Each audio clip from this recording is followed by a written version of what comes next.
Welcome everyone to round 7 of the World Schools Debating Championships. I would like to welcome both teams. On the proposition we have Team Scotland. And on the opposition team we have Team Malaysia. My name is Manuel, I am from Mexico and my pronouns are he, him, and I'm going to be the chair judge for this round. And judging with me from left to right are... I'm Christine from Team Finland, pronouns she, they. Scott 1, USA, pronouns he, him. WSDC from India. No for on purpose, please. Thank you.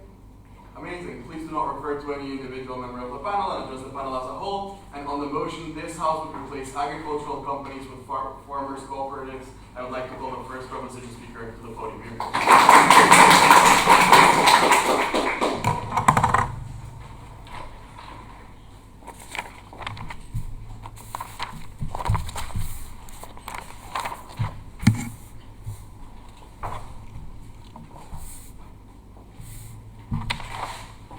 Ready?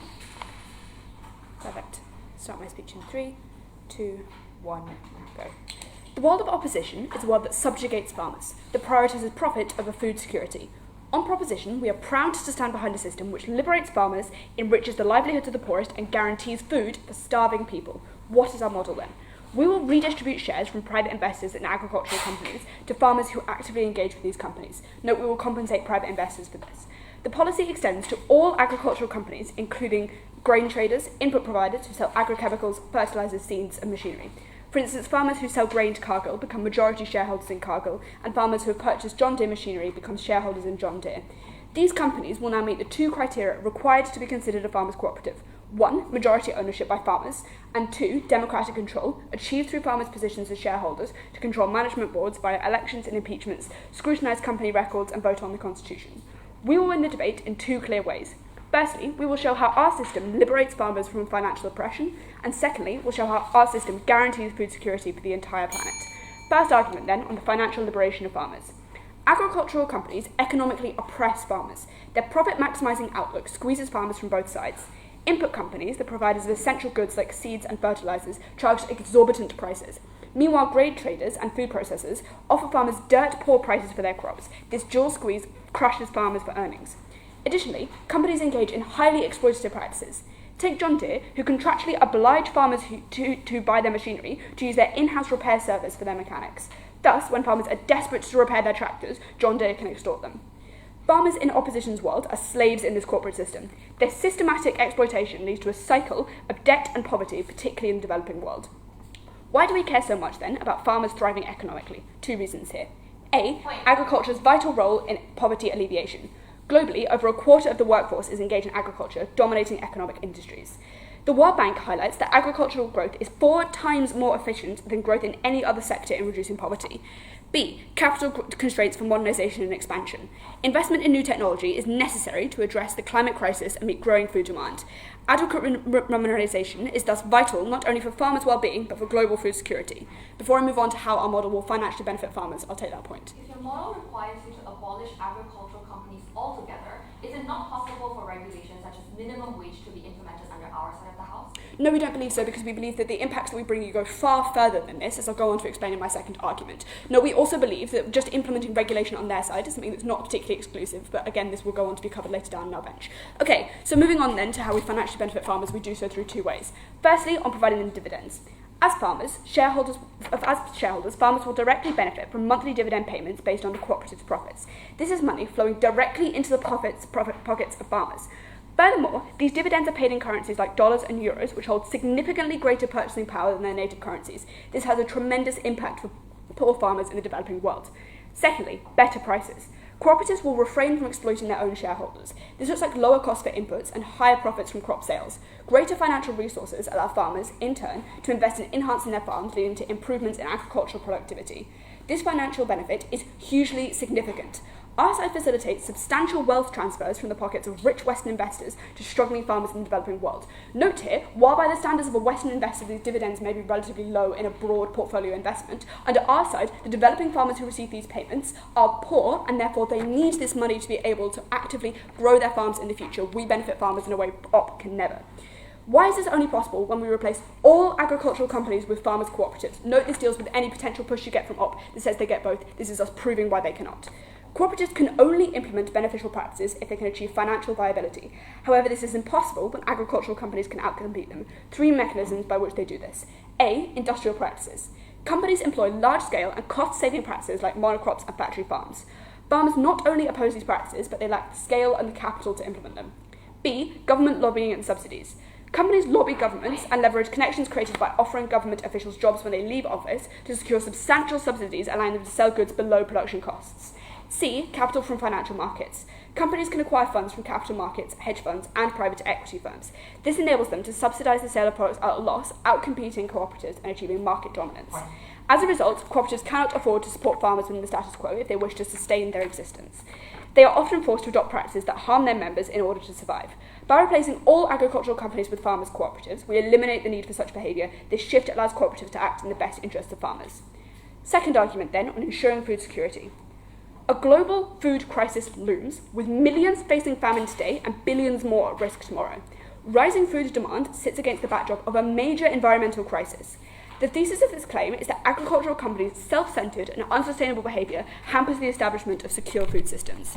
Agricultural companies undermine food security in 3 key ways. 1, they drive food price volatility. Grain traders like Cargill and ADM, the 2 largest agricultural companies globally, manipulate food prices for profit. They restrict supply to create artificial demand, which causes prices to skyrocket. The lack of price stability harms farmers, and supply restrictions deny food to starving people under the opposition side of the house. Secondly, they use environmentally damaging farming practices. Practices like monocrops and factory farms maximise short-term gains but are fundamentally unsustainable. Monocrops reduce biodiversity and soil fertility, whilst factory farms produce significant emissions. The top 5 meat and dairy corporations in the US produce more CO2 than every fossil fuel company in the world combined. This is extremely significant. 3, they hoard innovations. Even when they do innovate, companies restrict access through patents. This allows them to delay the release of sustainable technologies until they sell off their less sustainable product stock and charge exorbitant prices for access to this technology later on. Take Monsanto, who patented their GM crop technology in the 70s. They withheld sales until they sold off their entire non-GMO seed stock and then charged exorbitant prices for the GM crops, hindering their adoption. Fourthly, they drive innovation in a pernicious direction. This is twofold. A, when companies innovate, they do so in a way that is not conducive to future sustainable farming practices. This is because they prioritise the short-term profitability of a farm over the long-term sustainability of these farms existing far into the future.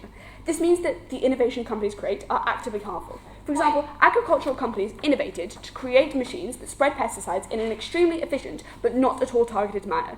This made the process quicker but led to the destruction of farms in the long run. The soil can become oversaturated, local water supplies get poisoned.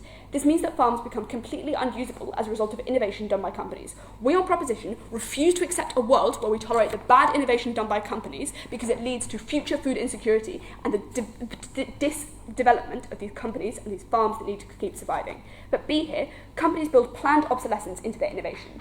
This means that when John Deere create a combine harvester, they deliberately build it to be less long-lasting than it could be. This is so the machine breaks down frequently, and they can force farmers to use their in-house mechanics to repair it, which costs extortionate prices. When farmers become shareholders in these companies, they can force the company to abandon such manipulative practices.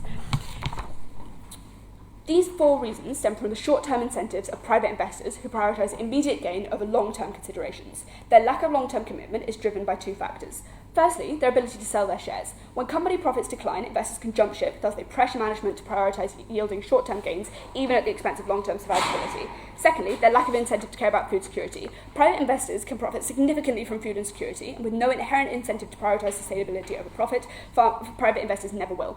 Farmers, on the other hand, possess strong incentives to adopt sustainable practices. 3 reasons for this. Firstly, their long-term personal outlook. They want to ensure that their farms survive for the long run so they can keep profiting off of it.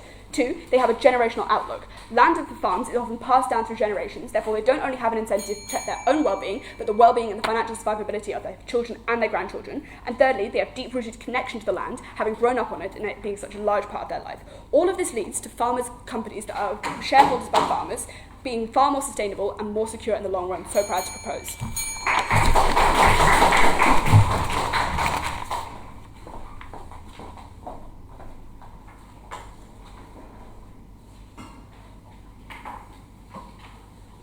We thank the speaker for those eloquent remarks, and now we'd like to call on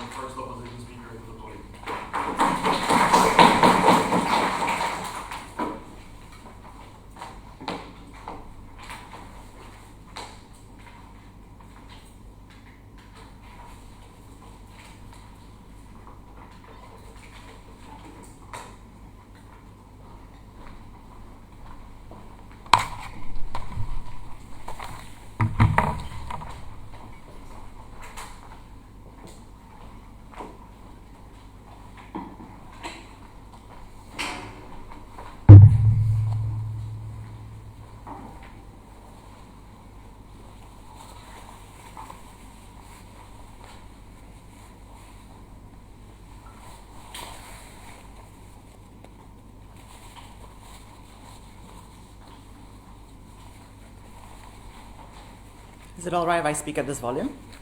Great.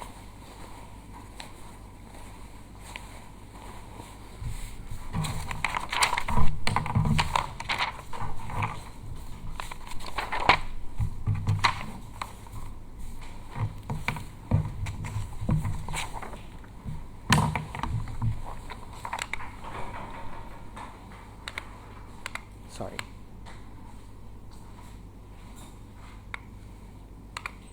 A nation without food is a nation without order.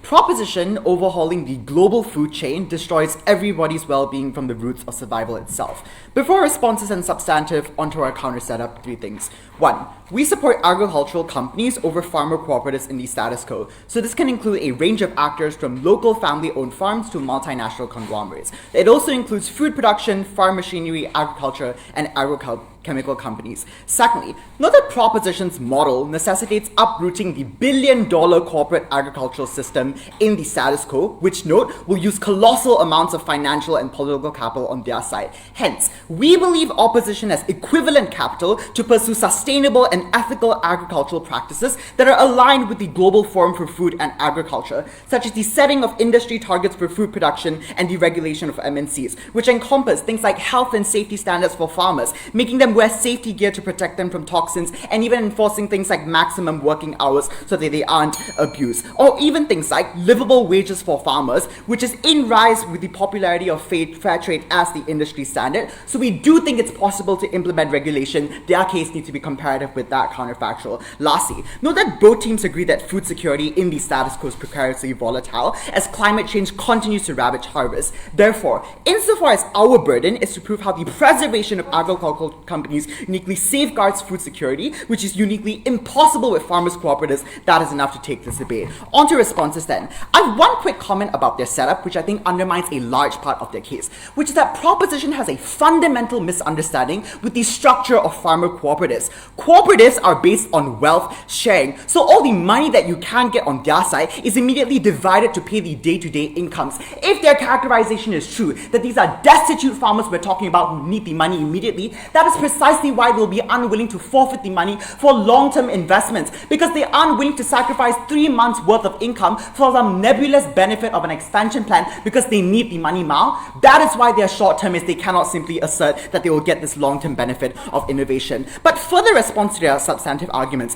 1, they say they give financial liberation for farmers. 3 problems here. 1, Proposition's case actually applies to companies 10 years ago because the status quo isn't one where we just abuse these workers, because exploiting farmers is no longer a sustainable business model. If we take their characterization to be true, that these companies are reliant on the well-being of farmers to give them food, that is precisely why you can't treat them terribly, because that means they'll be less productive on the field. They won't give you good food that you need in order to profit. The second thing they say is that suddenly on their side they get empowerment for farmers. Note, their profits are contingent on you having a large consumer base. But if these cooperatives operate on a domestic basis, the size of your consumer base immediately shrinks, which is why you get less money. There's some weird assertion that dollars and euros get used on their side, but many countries in the world just don't have things like dollarization. I'm not sure why they're claiming this as a benefit. But here are why the cost will be higher on their side. 1, they can't fiat that companies are going to hand over the technology on their side. And if it's true that they have a monopoly over this, they don't give any incentive analysis as to why you're willing to forfeit this,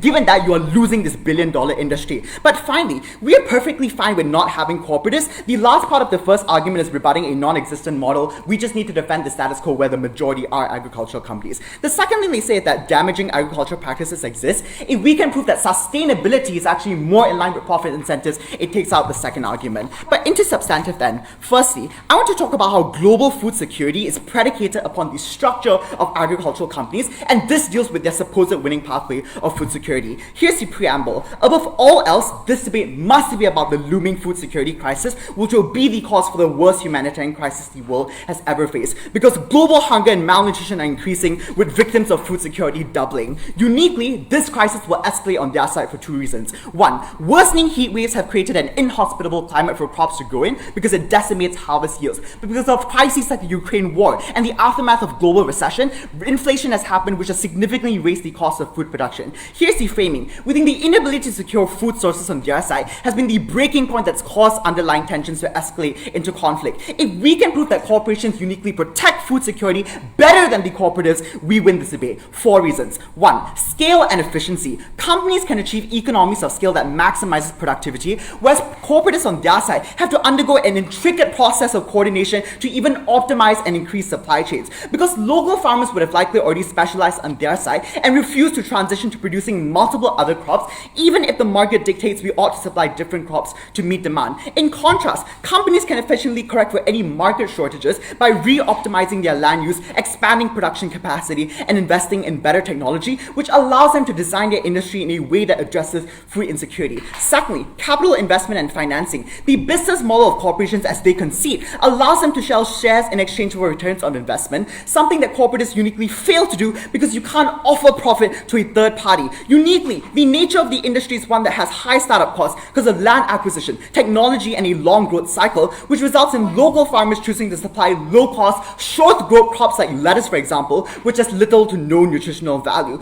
But even if on their side, cooperatives can earn higher revenue, the collective will likely vote for redistribution of profits as opposed to expanding because it comes at the expense of their paycheck. Thirdly, risk management and insulation from shocks. So as the climate crisis worsens, weather events like droughts will create massive shocks to our supply chain in a way that farmers can't prevent, because these shocks require innovative, high-risk solutions to adapt to it, but on their side, they have no ability to invest in the technology because it requires hundreds of millions of dollars, but when you operate on a small scale, your profit margins are reduced. Finally, on research and innovation, note that they concede agro-innovation is what preserves food security because conventional farming methods have failed. On their side, farmer cooperatives are structured in a way such as that any attempt to pool resources will be shut down by the short-termist incentives of farmers because their immediate interests matter more. In comparison, the business model of corporations is based upon the exact strategy of trading off short-term profit to gain a competitive advantage in the market in the long term, which is exactly why we have innovation on their side. They don't have it.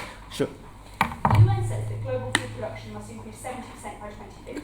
How does your side achieve this when you're defending a stagnating status quo? I don't think it's a stagnating status quo, because if you concede that this crisis is urgent, companies will uniquely respond to it because they can make more money if they produce more food to deal with the instances of shortage that you say are so bad. Second argument explaining why agricultural companies are instrumental in creating accessibility pathways to food insecure regions. Note that food insecure regions like deserts uniquely rely on distribution and supply chains to survive, but many regions are incapable of agricultural production because we're talking about islands, for instance, who lack arable land and access to water for irrigation. These environments also aren't proximate to major hubs, which is why in these food scarce areas you need large companies to give them food. The reason why companies uniquely provide it for 2 reasons. 1, the risk appetite of companies allows them to expand their market reach to inaccessible regions, because the profit model of companies views these areas as high demand market opportunities where first movers can dominate the supply chain, and given companies are able to reinvest their revenue to finding new business opportunities, they will create this infrastructure. In contrast, cooperatives will prioritize redistributing their profits back into the farmers themselves, because for the 6 to 7 months it takes to channel their revenue to build new supply chains, they don't get income, and cooperatives are unwilling to take risks to expand their business model even if they can get profit. Finally, at the height of food insecurity, we think reliance on state actors on their side will be insufficient because the state is overburdened and underfunded, and the most prudent life-saving measures can uniquely exist only with the companies. Absent of food security, we're condemned to a reality where our main concern is no longer the ability to afford food, but whether it is there at all. Nobody is safe on the proposition, and that is why you must vote up.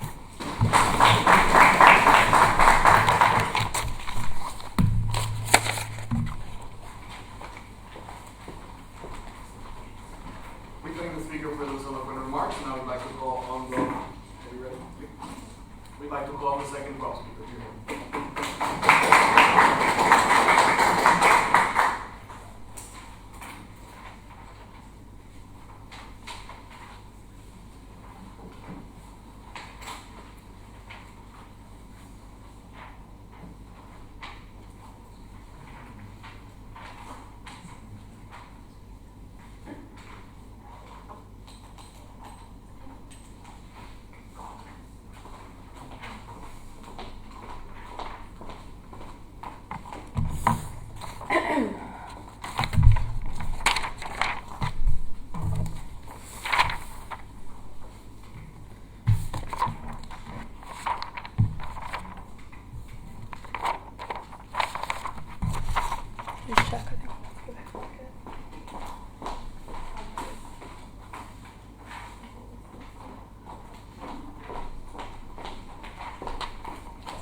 Panel ready? Can everyone hear me if I speak like this? Got a bit of a sore throat at the moment, so if I go a bit quiet, I'm sorry, I'll do my best.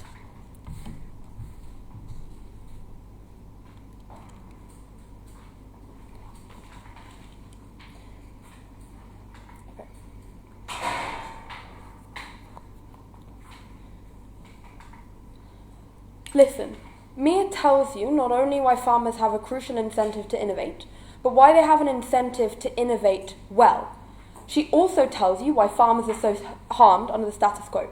I think what this means, panel, is even if you believe that companies do try to innovate, 1, they do it badly, and 2, they are still losing farmers to the massive detriment that they get under their side, and thus this industry is never sustainable because they lose the workers that are integral to it.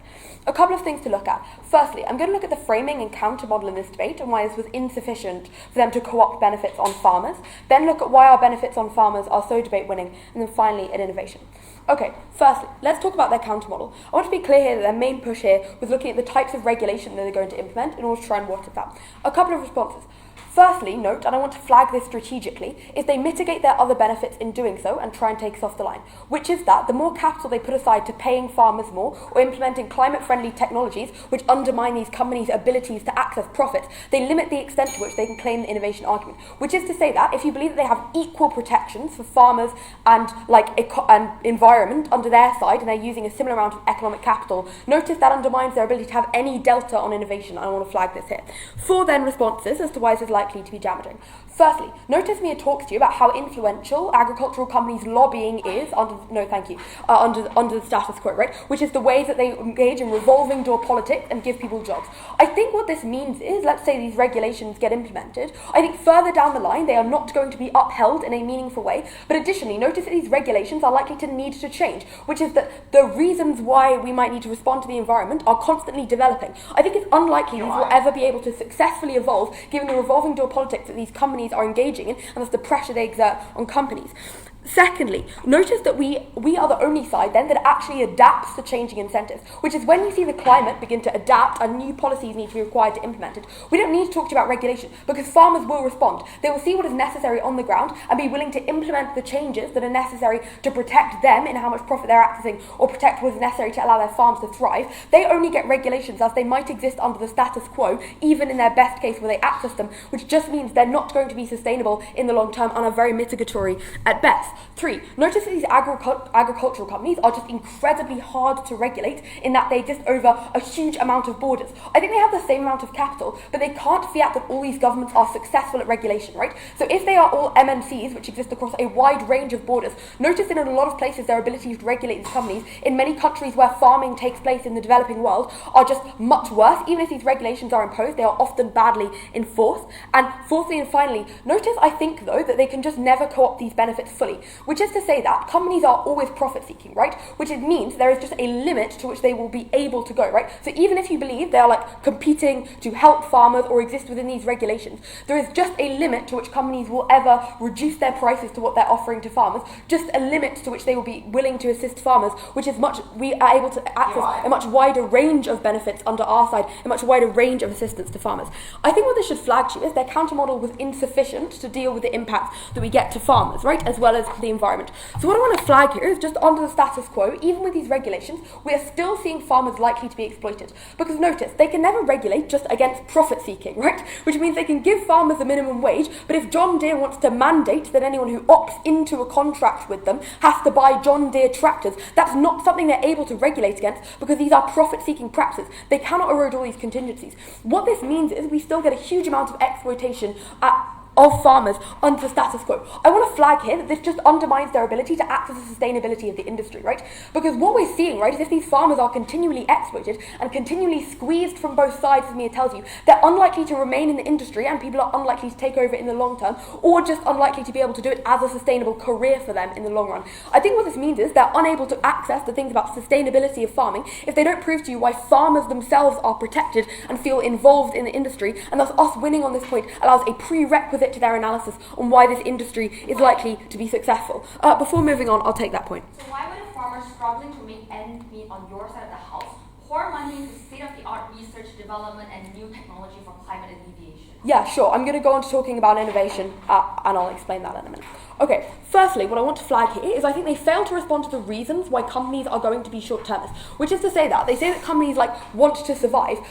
That's true, right? But Mia tells you unique ways in which shareholders themselves benefit from the short-termist practices, right? Which is that a company board of managers might want to survive, but if they benefit from a bit of volatility, then that's something they're willing to incur. Notice, this doesn't harm the survival of the company, and thus it goes into the metric of profit seeking, the side opposition to talk about, but is something that's detrimental to, firstly, farmers whose incomes are decimated, and secondly, to the access to food security. So when we see people withholding grain when the Russia-Ukraine crisis broke out, that's the sort of thing that's incredibly damaging to people, even if it's a profit incentive that companies have because it allows them to continually survive. I think that was incredibly important. We'd love to hear a response from them in second as to why they wouldn't engage in these damaging practices, even if they have primarily a profit incentive. Let's then talk about innovation, right? What I want to flag here is 2 reasons why this doesn't matter, which is to say that even if they prove to you that companies are willing to sacrifice more capital for innovation, why that's irrelevant because the innovation is likely to be unsuccessful. This is to say that we still win this claim even if you think that farmers invest relatively less in this because they do it in a way that is more concentrated and more helpful. 2 reasons then. Firstly, notice that companies are just incredibly bad at distributing this innovation as Mia flags to you, but comparatively, farmers just have a selfish incentive to make sure that it spreads. At minimum, notice that it spreads to all farmers in a cooperative, which means it spreads much further and much wider than companies, which are likely to withhold it from even their own because they don't have farmers involved, they're selling it on, right? But also farmers have a selfish incentive, which is to say that they understand that if the land around them acts as a disease, that is likely to threaten the integrity of their own farm, and they, due to their own livelihood stake in this, that it is their life, are not willing to take that risk, whereas something that investors might see as a profit opportunity, something they can exacerbate. But secondly, I think Mia flags to you why most of these things, even when they're not withheld, just have planned obsolescence in them, which is that they're made as quick fixes because noticeably this just requires less capital. The companies have sacrificed less profit in order to do this. But also it just means that they have to force farmers and other industries to buy things more frequently, right? They just have to force people to engage in this more, and therefore they're likely to create products that are just not going to solve the actual problems that we get. So I think what this means is even if we have less capital, these farmers have a better incentive, right? Because they don't want to be constantly having to buy and implement new machinery, thus they prefer something that has a more longevity in the solution to the problem, and also that they understand more clearly the implications that a lack of innovation is going to have on their farming due to their intrinsic connection to the land. But let's respond then directly to the reasons why they think that farmers would be bad to innovate, right?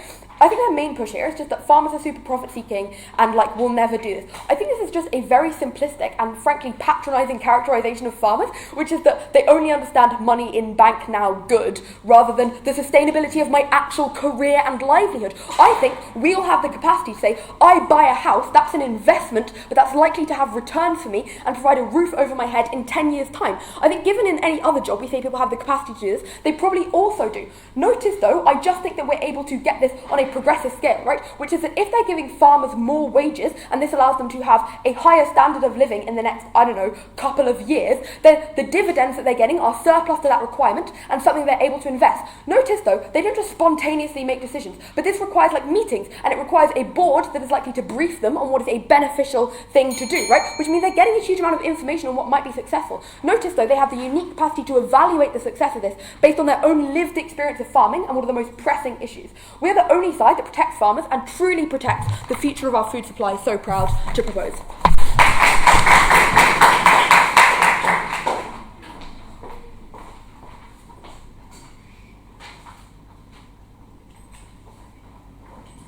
We thank the speaker for those eloquent remarks, and I would like to call the second House Speaker to the podium.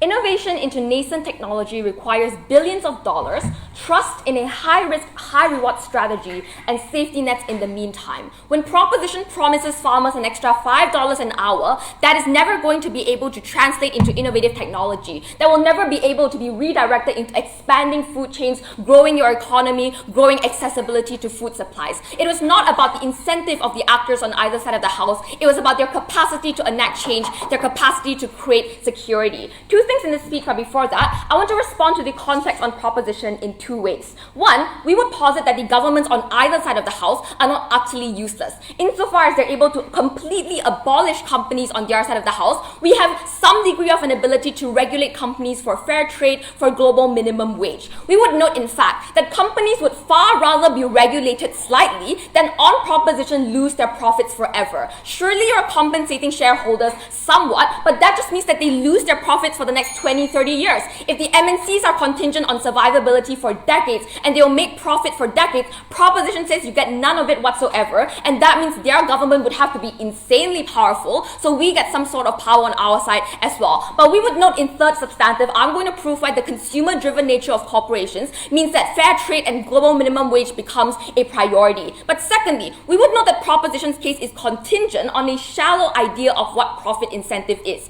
Profit in 15 years is still profit for corporations. Insofar as proposition says farmers can make investments, surely corporations then can also make investments, and corporations aren't just money in bank good, because the shareholders themselves have money, they have cash, and they have safety nets. I'm going to prove in issues as well that the entire mechanism then of abusive practices on proposition is contingent on this shallow mechanism, and if we take proposition at their best, people have brain to discover that investments exist, then clearly investments happen better under our side of the house. Two issues then in the speech. Actually, three. Firstly, on food insecurity. Why must this be the foremost issue in this debate? Because their analysis of the protection of farmers in first notice is tied entirely to empowering them in order to enable the protection of the agricultural industry. Notice the rhetoric from first. We need to protect farmers because they're the only ones who protect the land. All I have to prove then is that we only get the protection of the agricultural industry on our side. They have no principle to stand on. Firstly then, I'm going to deal with the mechanistic pathway through which food insecurity is mitigated under opposition in two ways. One, in innovation into climate crisis resistant crops and new adaptive technology. I'm going to be very charitable here. It is not enough for them to prove that farmers care about the land. They need to prove that they will care about pouring millions into uncertain research, high-end innovation at the expense of individual profit, taking them at their best. And we are going to say, you are now offensive, right, for making everybody a monolith. If this is a democratic vote, they cannot simply assert that every single individual in the farmer co-op will have the exact same incentives of preserving the land for future companies. For instance, I might simply just not believe in climate change, or I might prefer to put my son through education instead of forcing him to stay in the farm, which means I want to take more money and get rid of the farm, but it means I get more profit. If it is true that companies and if it is true that farmers have a variety of different incentives, then they cannot assert that climate change like solvency happens on their side of the house, because farmers are not a monolith and they have different incentives. Why then are corporations best suited for this kind of innovation? We said that insofar as they are profit driven, then they are built upon the sustainability of their industry. The risk of climate catastrophe devastating all of their crop yields, making sure they have no profit, that is good enough incentive for them to invest into innovation. But secondly, the nature of agricultural industry requires the business capacity that farmers simply don't have. Again, we're taking proposition at their best. Farmers have the incentive to do it, sure, that's untrue, but we're being charitable. But they have no capacity. The cross-boundary cooperation is required because of the maximization of resources that only occurs on opposition. We said that our analysis was nuanced towards the agricultural industry. The unique nature of different crops requires specialization across different climates. You need to be able to grow corn in one area and wheat in another, because you can't just grow 15 types of crop in one area. We have the maximization of resources on our side, when proposition would waste money making areas optimizing for crops that they don't require. Different resources and the coordination across boundaries only happens on our side of the house. Uniquely then, the impact of climate change also exists in a short-term protection. When it happens like radical heat waves or floods that devastate yields, on our side, the corporations are able to guarantee food security by expanding their supply chains and moving things around, as opposed to on proposition, one flood, one disease means the entire food security of a community is devastated. devastated. What then is bad innovation? Because proposition says they make you buy the tractors, but they don't say why the tractors are so bad. Presumably on proposition, you don't get better tractors anyway, because we've proven that you don't even have the capacity to fund that kind of innovation on your side. So we have to pay for a good tractor. By all means, this will benefit the farmers on our side of the house. They assert that companies will only invest into a quick fix. But here's again where their analysis is contradictory. If farmers have a brain, investors have even more of one because they have a business degree. They are willing to wait for 5 years for an investment to turn around because they have billions of dollars and they can tide over. They just want a return of investment in 10 years, 15 years, and we get better on our side of the house. If corporations are always shelling out money for no reason and their equipment keeps breaking down, that's also not a profitable incentive. So we take crop at their best. Corporations are driven by profit, then we win in terms of innovation. Point. Under your side, money goes to already rich private investors. Under ours, we give money to poor farmers who use it to help their communities. How can you justify your side when you line the profits of Western investors? So you need to outline why the farmers' money will inherently go to benefiting the communities in the best way. Insofar as your first speaker outlined that the best benefit in this debate is food security for every single community, we've proven that food security only happens when the wealth of the private investors is used to funnel innovation for the best kinds of development. Secondly, on accessibility then, their arguments also respond to that, in that their arguments all generic corporations are bad without nuancing it to the context of the agricultural industry. We told you how the agricultural industry fundamentally functions on the sale of perishables, things with a short shelf life and the inelastic demand, which means that expanding your consumer base to rural areas who might not have access to food, having things like first movers advantage is exactly the way to go if you want to make more profit. The only mechanization they give you on proposition is the Russian-Ukrainian war. That's literally an autocratic war. It's irrelevant to this debate. Your farmer co-ops are not going to be getting rid of the war on either side of the house. The only mechanism then under the abusive practices is that companies profit, but insofar as we've expanded the definition of what profit can encapsulate, we are able to have long-term development that benefits all individuals. But if they are worried about price hiking, we have proven that the ultimate price hike occurs when eventually the supply of food will drop so low that no one will be able to access anything, and that is why we win on both grounds. But crucially, accessibility must be empowered for all individuals, not just those with arable land, not just those with existing farmer cooperatives. But lastly, on farmers' welfare then, I think that since we've proven that food security is exclusive to corporations, the only thing left on proposition is farmers' welfare in a vacuum. If we prove that corporations can continue to pay workers because they have money, they have capital reserves, then farmers' welfare are better ensured under our side of the house. Lastly then, on political scrutiny and accountability within the industry, in instances where companies are super malicious and intent in engaging in abusive behaviors, we solve this for two reasons. One, because the companies whose business model are contingent on wide-scale consumer buy-in are uniquely prone to public scrutiny. This was like Starbucks only purchasing beans from ethically sourced farmers, i.e. with the fair trade label, because that is what consumers demand. But secondly, we think the debate presumes the strength of governments to a certain extent. If they want to push it on a government that is absolutely failing, proposition can't have their case. In a case of proposition fiat, opposition has symmetric fiat. But even if we don't have that, the profit incentives are not malevolent, they are for the rights of individuals and they are for future innovation.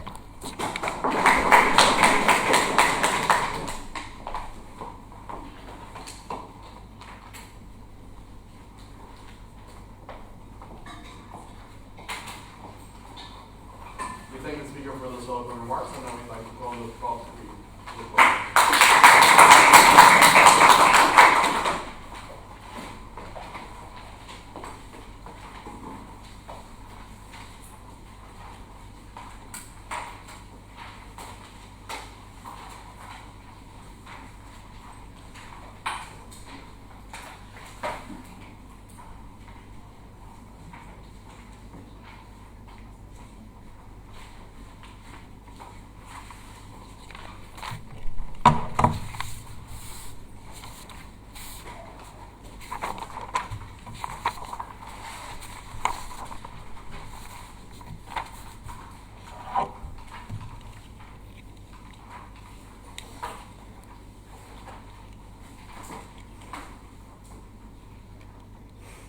Can everyone hear me okay?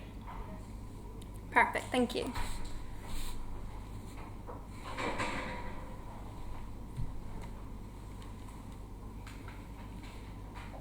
Panel, opposition wastes a huge amount of their time solely focusing on innovation, and they put all their eggs in one basket by telling you that food security is the only thing and the most important thing in this debate.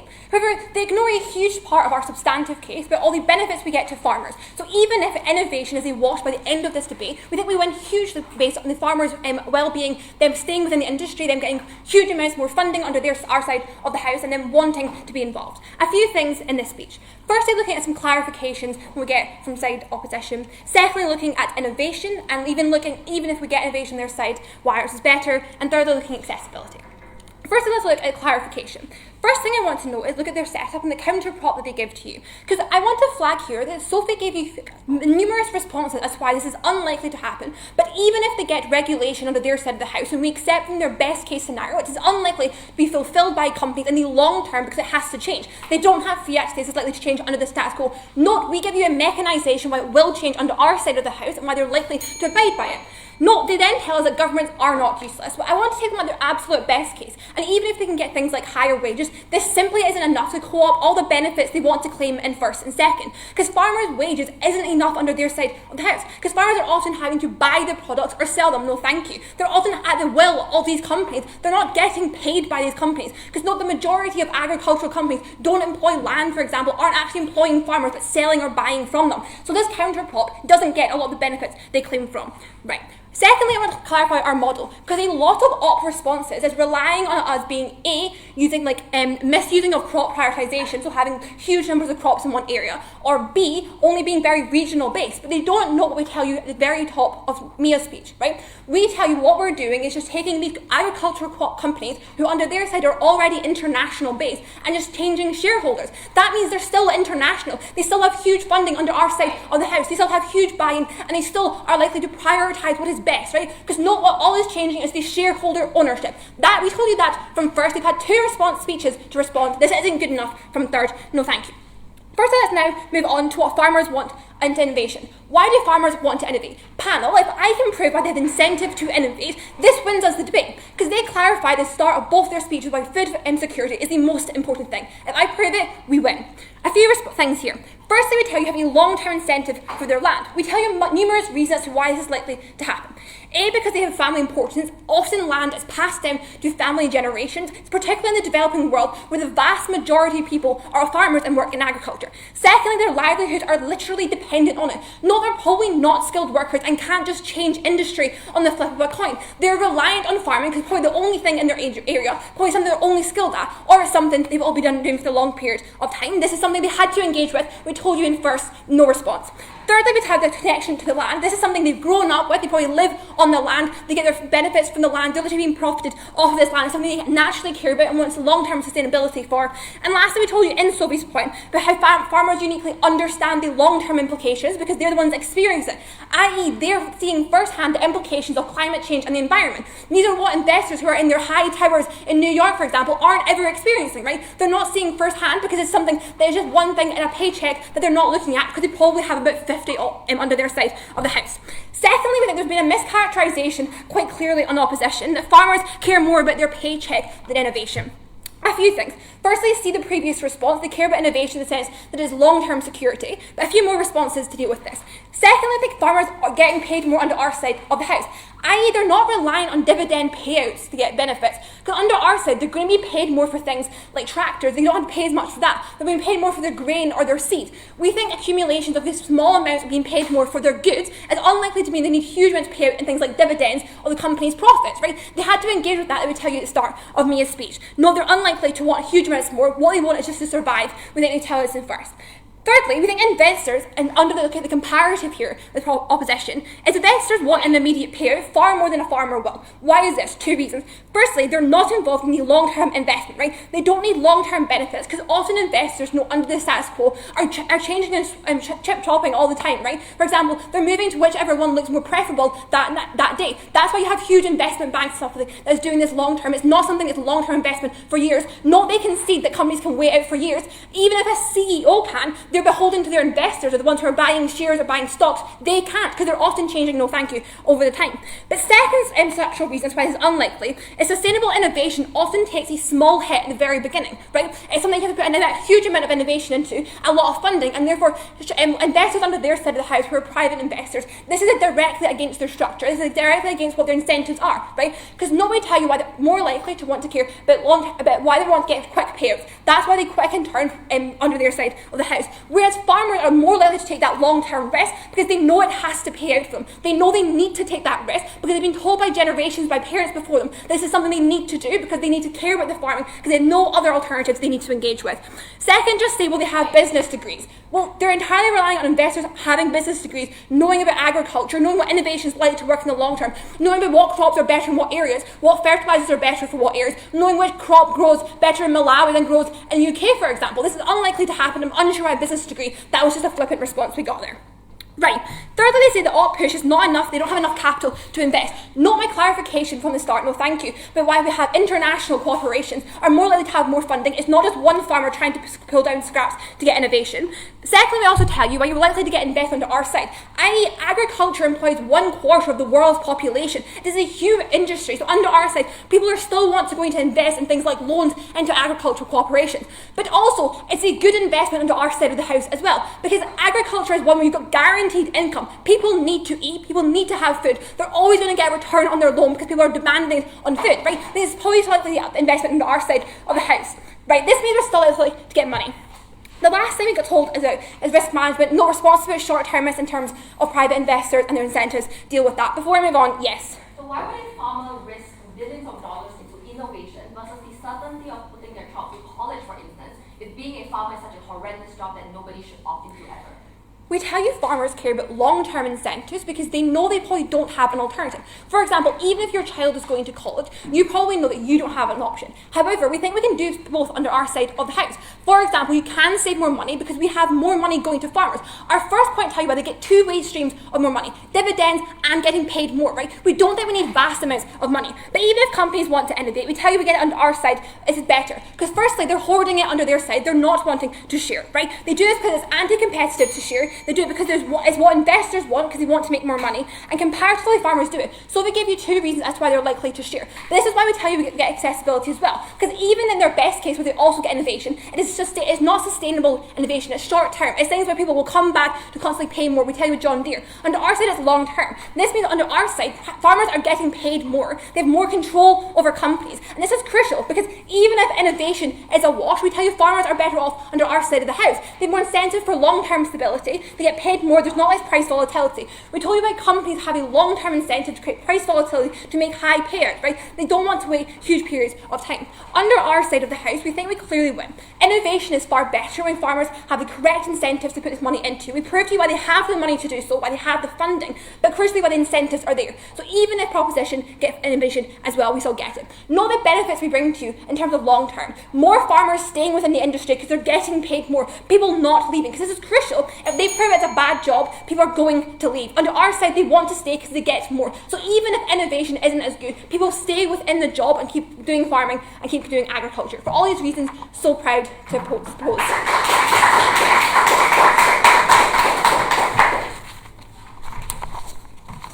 Distinguished speakers for those open remarks, I would like to call the third call to the podium.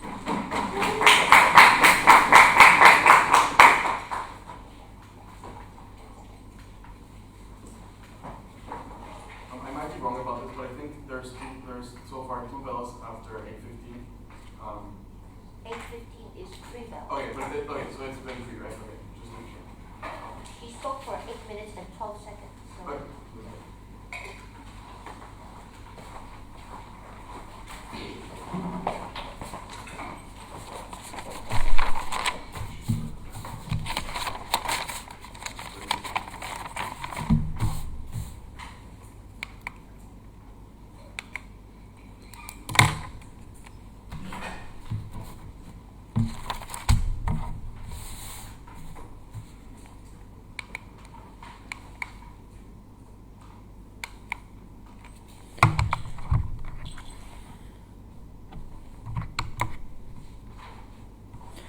Scotland's glaring failure in this debate was to attack solely the profit incentive of companies, and that was why they were never able to prove why the model of cooperatives would function. Because the difference in the debate on both sides was very clear. It's not about whether the farmers themselves would be leading the forms of change that would be necessary to achieve global food security, but it was rather about whether they had the capacity to ensure that food production was at a level where everyone was protected. Insofar as we prove that this model does not function well, and how about farmer-led cooperations will always lead to failure, we will win this round very clearly.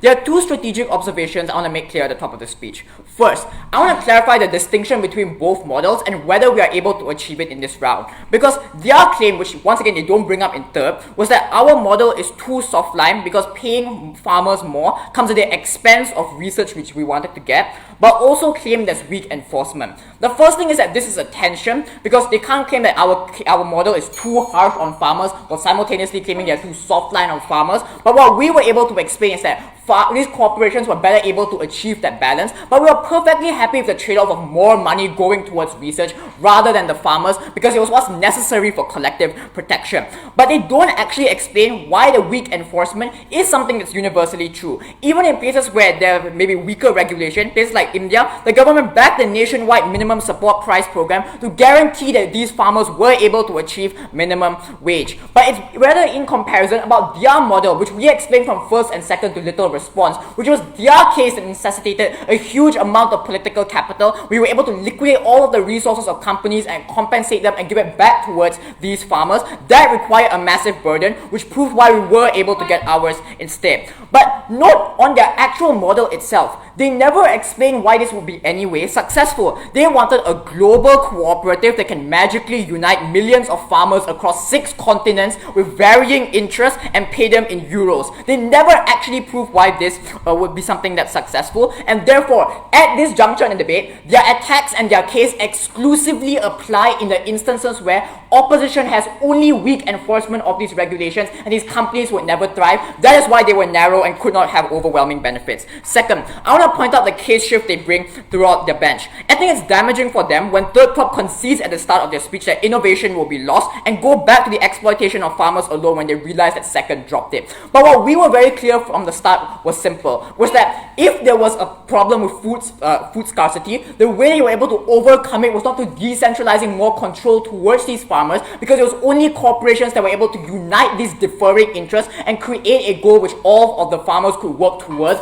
rather than if you empowered them individually, because it was their case that required you to prove that in every single instance, the interests of farmers will align with that of the public social good, and they never actually prove why this is going to be true. Two issues in this speech. First, on access to global food security, and secondly, on accountability and abuse.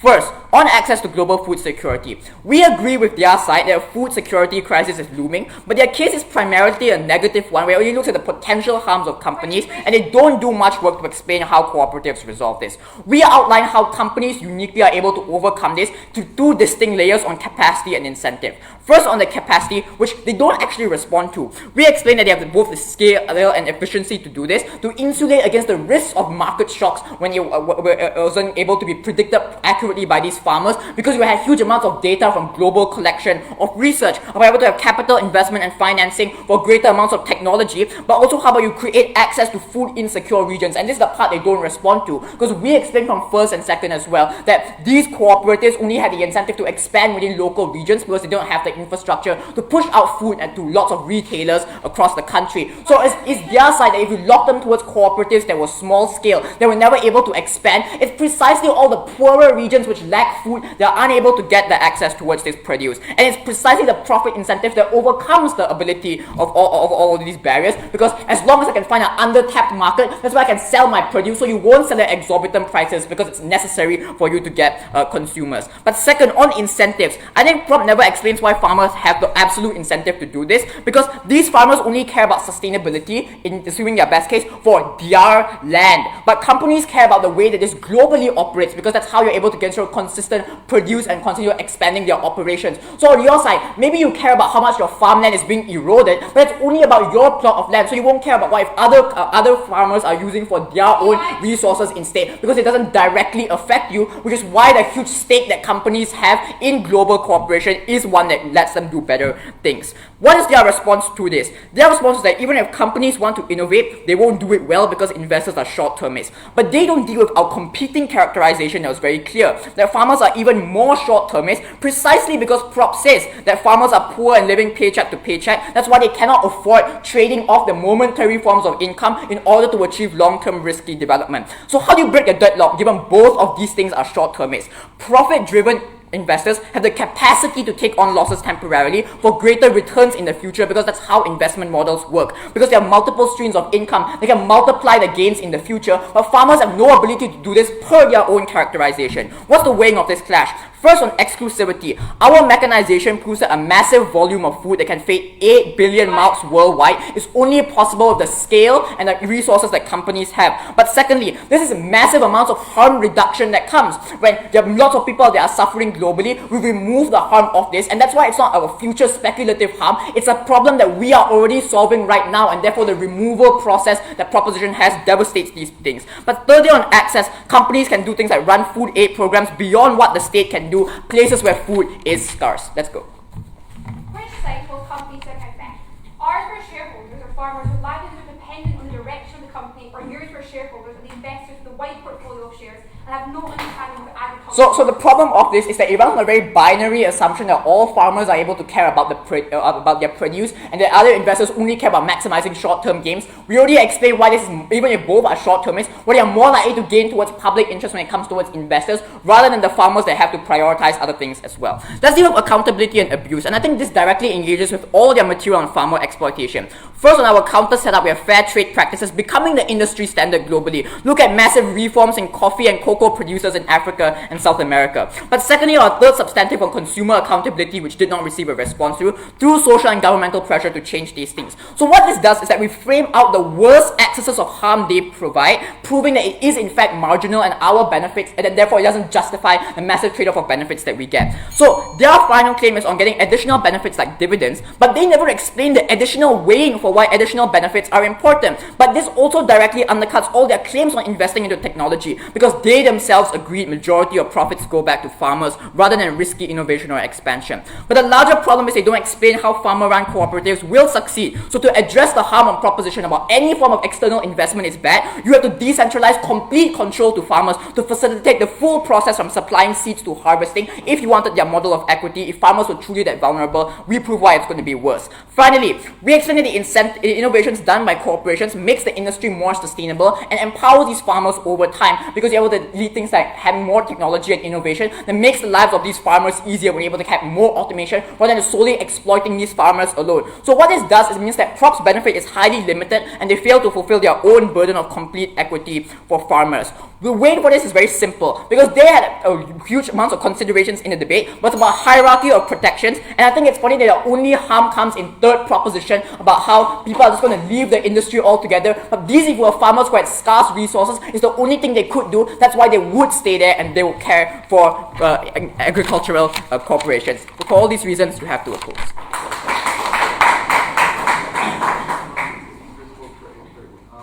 I'm pretty sure the time is not starting at the first word of the speakers.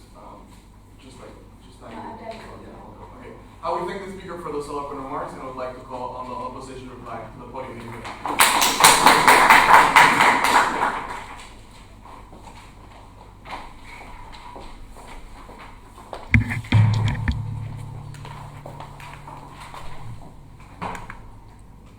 Panel, I want you to listen to the characterization from proposition. What they attempt to have you buy is that farmers living in utter destitution, people who have absolutely no ability to alleviate themselves, are on proposition going to democratically vote to expand into other areas. Democratically vote to pour millions of dollars of their profit into something that might not yield returns, pour billions of dollars into somebody else's farm when they prove to you that they were selfish and cared only about their own. Notice the two crucial inconsistencies in the third proposition speech.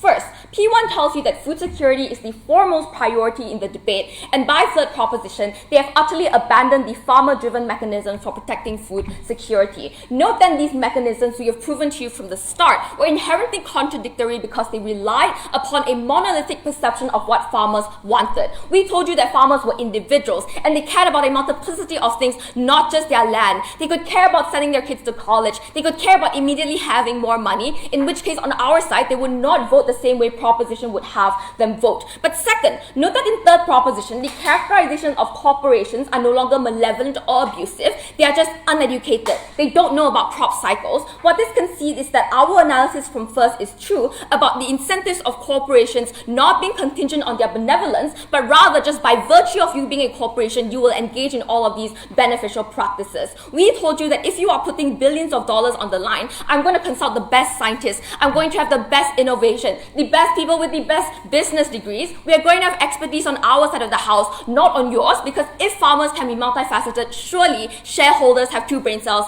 in them. But lastly, these inconsistencies prove that their mechanistic rebuttals to the exclusive power of corporations rely upon the assertive characterizations of profit incentives, which we told you are multifaceted and they are more relevant on our side. If both sides and both actors can conceptualize of long-term profit, our profit can be even more long-term. We have safety nets for 10 years. Proposition only has enough savings for 2 months. That is the difference in the capacity of corporations. 2 things then in the speech. Firstly, on food security, we said that the incentive to expand was important in this debate because insofar as proposition tells you that you have not yet attained perfect food security for every single global community, there is still room to expand, there is still more to do. Third proposition tries to co-opt this by saying, let's do big international co-ops, but that contradicts their case. If I only care about my own land, why am I going to support expanding into other areas? Why am I going to support 6 months of not being able to receive profits because I need to invest all of these profits into developing supply chains, developing new technology, developing accessibility? But secondly, innovation isn't just an issue. Food security is contingent on innovation. When plants die, when temperature rises, we need to build plants, GMOs, so that they are adapting towards the climate conditions. We need to build disease-resistant crops, and that only happens with a lot of money. Innovation is risky, but they can't take any risk on proposition. Secondly, on welfare, we told you about the capacity to shoulder loss being the utmost importance in securing immediate rights of individuals, but the consumer-driven nature of large MNCs means that they will scrutinize you. No response to the third argument from proposition. This debate ultimately boils down to a very simple decision. Proposition's case is contingent on the incentives of farmers, 1, being benevolent, and 2, being monolithic. We have proven that is utterly untrue. Their rebuttals then on prop are also symmetrically contingent on a shallow understanding of profit incentives, a shallow understanding of what companies can engage in. On opposition, we say that the survivability of the agricultural industry in 20-30 years is inherent to the survivability of the MNCs. The farmers have other alternatives. They're individuals with lives that proposition from first tells you they want to live. If MNCs care about profits, if shareholders care about survivability, they will protect the agricultural industry. They will protect the agricultural industry for the people who rely upon it for sustenance, for nutrition, and for survival.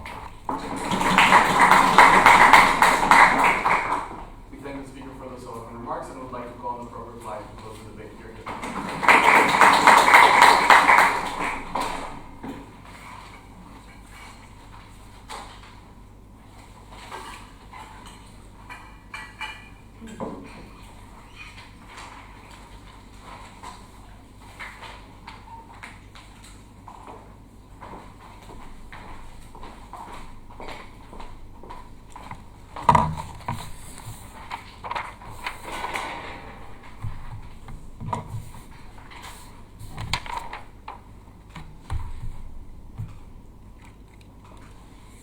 Panel ready?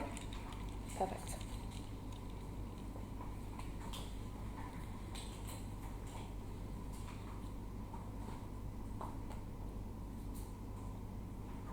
Listen, panel, our stance throughout this debate is very clear. Investors like money. If they can get money from holding back grain from starving people, that is what they do. Farmers suffer every time food supply is reduced because it's their livelihood and of existential importance to them.